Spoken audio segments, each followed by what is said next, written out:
నాకు 30 లక్షలు వద్దు కానీ 30,000 పెట్టి చీర బాగుంది, సింపుల్, చీప్ అండ్ బెస్ట్. 30,000 అంటే నా నెల జీతం. నీకు 30,000 చీర పెట్టి కొనిస్తే ఇల్లు ఎట్లా గడవాలి? ఆకలి అవుతుంది, పోయి అన్నం వండుకో పోనాడు.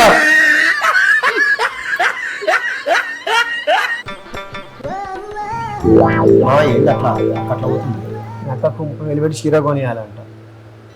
అక్క ఎప్పుడు అట్లనే అడుగుతుంది. నేను నా మాట అర్థం చేసుకోవట్లేదు. అది కానీ మా బాబా బాబా నా దగ్గర డబ్బులు లేవు కానీ పోయి మీ అక్కని అడుకోపో. మీ అక్కని ఎంత ఇస్తా అంత, నా దగ్గర అయితే పైసలు లేవు. ఏం లేదురా, 30,000 పెట్టి చీర కొనిమంటే పెద్ద ఫీల్ అవుతున్నాడు. నా దగ్గర లేవు, ఉంటే ఇకపో అంటున్నాడు. ముష్టి 30,000కే ఏమో పెద్ద పీసినారు. బాబా మేమన్నది. అవునా? నాకు ఒకరు తెలిసి ఆ మటన్ కొట్టు మస్తాను ఉన్నాడు చూడు, వాడు కొంటాడు బావని. కొంటాడు, ఫోన్ చేశాడు.